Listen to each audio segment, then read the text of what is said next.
Watch this, everyone. My sister's about to have one of her dramatic episodes. Let's get this to trending. My brother Tyler announced to his phone while I collapsed against the restaurant wall, unable to breathe through the panic crushing my chest. But what Tyler didn't see while filming my medical emergency was the notification popping up in his chat. Tyler Martin _88. This is Sandra Chin from Morrison Tech HR. Please call me immediately regarding your conduct. The question wasn't whether his 10,000 followers found my panic attack entertaining. It was whether he'd still have a job when he finally stopped recording. My name is Jessica Martin, and I need to explain something about panic disorder. It's not drama, it's not attention-seeking, and it's definitely not content for your brother's TikTok channel where he pretends to be a lifestyle influencer while working as a mid-level marketing manager. The panic attack happened at our father's 60th birthday dinner. 30 family members crammed into a private dining room at Giovanni's, the smell of garlic and perfume mixing with the pressure of forced conversation. I'd been managing my anxiety well for months. Therapy twice a week, medication properly adjusted, breathing exercises that usually worked. But something about that night, the noise, the crowd, my aunt's persistent questions about when I'd get my act together, triggered something primal.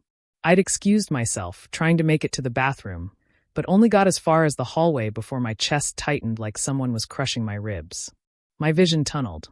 My hands went numb. I slid down the wall, trying to remember my breathing exercises while my heart hammered at 150 beats per minute. That's when Tyler found me.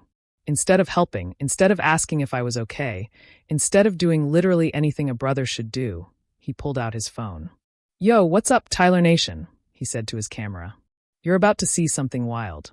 My sister Jessica, yeah, the one I told you about, she's having another one of her moments. This is pure gold." I tried to speak, to tell him to stop, but panic attacks steal your voice along with your breath. All I could do was gesture weakly while he provided commentary. "Look at this. She's literally on the floor. At Dad's birthday. The drama is unreal. Remember to hit that subscribe button if you want more family craziness." He tagged everything. Hashtag dramatic sister, hashtag panic attack or acting, hashtag family dinner, hashtag mental health is wild, hashtag Tyler Nation, hashtag viral moment. But the tag that would destroy him was at Morrison Tech, his employer, who he constantly tried to leverage for credibility. For those asking, yeah, I work at Morrison Tech, senior marketing vibes, and even there, nothing's as wild as my sister's performances. This is why I need that promotion, to get away from this energy. Through my blurred vision, I saw other family members approaching. My cousin Anna pushed past Tyler. "What the hell are you doing? She needs help." "I'm documenting. This is important. You're exploiting. Call 911. But Tyler kept filming, even as Anna knelt beside me, even as my father ran over, even as the restaurant manager appeared with a first aid kit. He filmed the EMTs arriving. He filmed me being loaded onto a gurney. He filmed himself saying, "Don't worry, Tyler Nation, I'll update you from the hospital." The live stream had 8,000 viewers by then. The comments were mixed, some laughing, some horrified, but one stood out. At Sandra Chin HR. "Tyler Martin, this is your HR director. This behavior is appalling. Check your email immediately." Tyler didn't see it.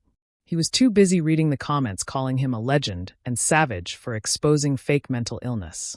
At the hospital, while I was being treated, 4 for dehydration, Ativan for the panic, monitoring for my heart rate, Tyler sat in the waiting room going through the footage, adding filters and captions for maximum impact. Our mother finally snapped. "Tyler, stop it. Your sister could have died. From panic. Mom, please. She does this for attention. I'm just showing people what we deal with. She has a diagnosed medical condition." Yeah, conveniently diagnosed right when she needed an excuse for being unemployed. I'd been laid off 6 months earlier. The panic attacks had started during the stress of job hunting, not the other way around. But Tyler had his narrative, and his followers loved it. What Tyler didn't know was that 3 people from Morrison Tech were watching his stream. Sandra Chin, the HR director, who'd joined after seeing the company tagged. Marcus Webb, his direct supervisor, who'd been alerted by Sandra.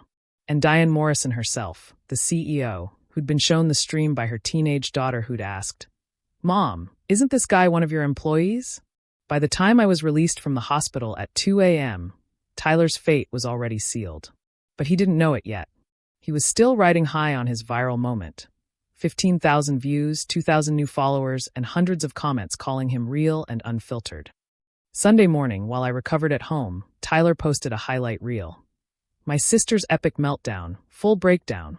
He'd edited it for maximum humiliation. Zoom-ins on my face, slow motion of me sliding down the wall, even a remix with music. The video hit 100,000 views in 6 hours. Hashtag Dramatic Sister Hour was trending locally. Tyler was ecstatic, already planning merchandise with catchphrases from the stream. Then Monday came. Tyler arrived at Morrison Tech at 8:30 a.m., iced coffee in hand, ready to brag about his viral weekend. He didn't make it past the lobby. 2 security guards were waiting. "Mr. Martin? Please come with us." "What's this about?" "HR needs to see you immediately." The conference room was full. Sandra Chun, Marcus Webb, legal counsel, and on video screen, Diane Morrison herself. Sandra didn't waste time. "Tyler, we've seen your live stream from Saturday night." Tyler actually smiled. "Pretty wild, right? Great engagement metrics." "You live-streamed a medical emergency," Sandra cut him off.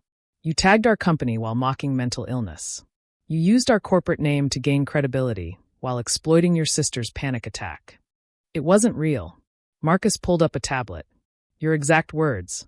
I work at Morrison Tech, senior marketing vibes, and even there, nothing's as wild as my sister's performances.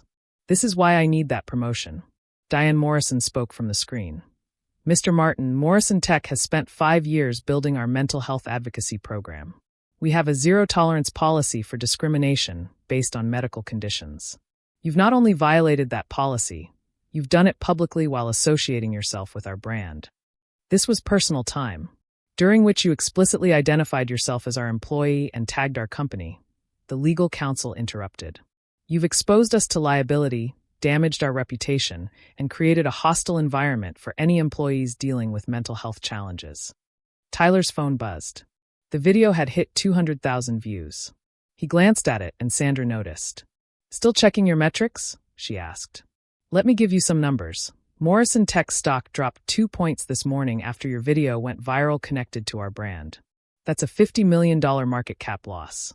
Our mental health advocacy program, which includes partnerships with 3 major nonprofits, is now being questioned."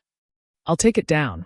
It's been screen capped, downloaded, and reposted thousands of times," Marcus said. "The damage is done." Sandra slid a document across the table. "Your termination is effective immediately. Security will escort you to clean out your desk. Your final paycheck will include today, but nothing more.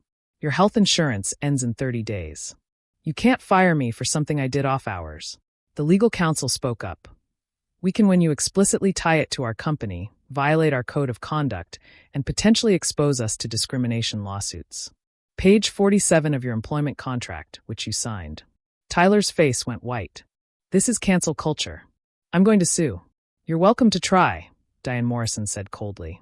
"But I'd recommend you read the morality clause in your contract first. And Tyler, I've personally reached out to my colleagues at every major tech company in the state. Your video has been shared in CEO circles as an example of what not to tolerate. Good luck with your job search." Security escorted Tyler out at 9:15 a.m. His keycard was deactivated. His company laptop was confiscated. His parking pass was revoked. The security footage of him being escorted out somehow leaked to tech Twitter within an hour. By noon, Tyler Martin fired was trending alongside Dramatic Sister Hour.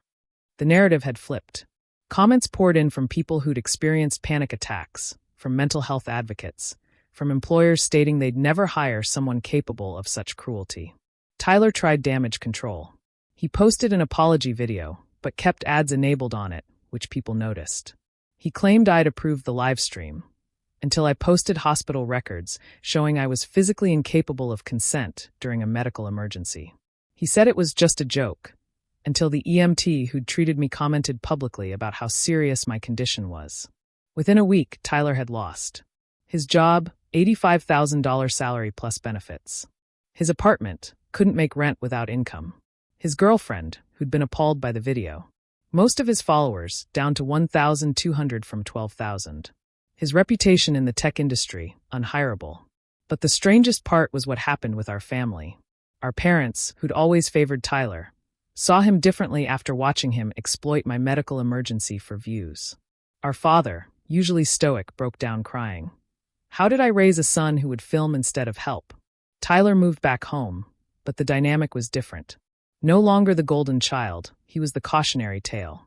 Every family gathering, someone would mention it. Not cruelly, just constantly. Remember when Tyler became the family's way of processing their disappointment. Meanwhile, I got unexpected support. Morrison Tech's mental health advocacy program reached out, offering me free therapy sessions as an apology for their former employees' behavior. Diane Morrison personally called to apologize and mentioned they had an opening in their content management department if I was interested. I took the job. My first project? Creating guidelines for social media conduct that became the industry standard. The Martin Protocol, though they kindly didn't name it after Tyler, requires employees to disclose company affiliation in social posts and prohibits content that discriminates against medical conditions. Tyler still makes videos, but now he works at a call center and lives in our parents' basement. His videos get maybe 100 views. He can't use his real name online. It's too searchable, too tied to that moment when he thought my pain was content. Last month, he texted me, "I'm sorry. I didn't understand what panic attacks were. I thought you were being dramatic." I was wrong. I replied, "I know you're sorry, but you're only sorry because there were consequences. You live-streamed my medical emergency for laughs. You tagged your employer for clout. And now you're living with the results. That's not cancel culture, it's consequence culture." He didn't respond, but our mother told me he's started therapy. Ironically, he's being treated for anxiety and depression resulting from his public humiliation and job loss. He's learning what panic attacks really feel like. I don't wish that on him. I wouldn't film it if I saw it happening. Because I'm not him. But there's poetic justice in Tyler finally understanding that mental health isn't content. It's real, it's painful, and it deserves respect, not ridicule. His bio still says lifestyle influencer. But his biggest influence was teaching 200,000 people what not to do when someone you're supposed to love needs help. And Morrison Tech? They promoted me last month. I now manage their mental health advocacy program. My first initiative? A campaign called Help Don't Film, about supporting people in crisis instead of exploiting them for content. Tyler's viral moment lasted 48 hours. The consequences will last forever. And somewhere in that basement, editing videos nobody will watch, maybe he finally understands that some things are more important than views. Like being a brother when your sister can't breathe. Like being human when someone needs help. Like knowing that when someone's world is collapsing, you put down the phone and hold out your hand. But Tyler learned that too late, one pink slip at a time.